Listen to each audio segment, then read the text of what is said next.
It was a big learning curve, definitely getting into college. Being somewhere where, you want to say the man at your high school and things are a little bit easier for you, and getting up to college and it's like, man, there's a lot of talent up here. That was definitely an eye-opener for me. But at the same time, it's motivating. I'm the type of person where, probably a few other guys who just anytime they step anywhere, they want to be the best, they want to compete, things like that. I was a little bit more laid back. But as soon as somebody else challenged me or somebody else got over on me, made a play on me, I was like, all right, I got to go get it now. So that was something that I loved, being at Oklahoma and being around those other guys. Just always having that competition around you and always having to raise your level of game and your level of intensity was huge for me.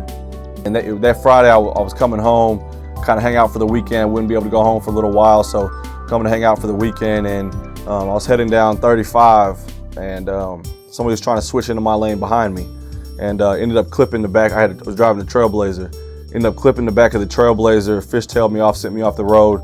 My car flipped twice, and I was thrown 45 feet, I believe, from the car. And so, I was awake the whole time. I got knocked out, I believe, one time the car was flipping, but I ended up waking up in the grass. Still didn't really understand what was going on. I knew I was in a lot of pain, but that was really all I knew. And then,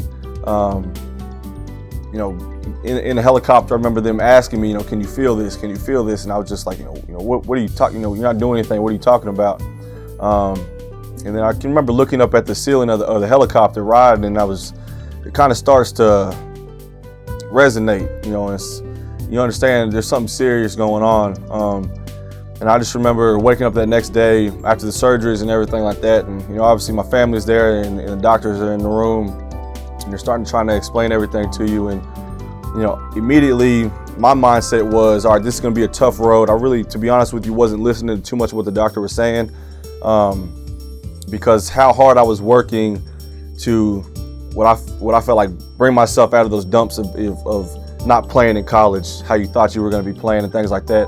And kind of changing who you are as a person to reach that level of success that you wanted to reach. To me, I had to carry that over into whatever I was up against now, and the mountains that I would have to climb as far as my recovery and things like that. So my mind was never really on, oh well, you'll be in a wheelchair, this and that, you'll have to deal with this life. It was just, well, get through what you got to get through, and I had to apply those same principles.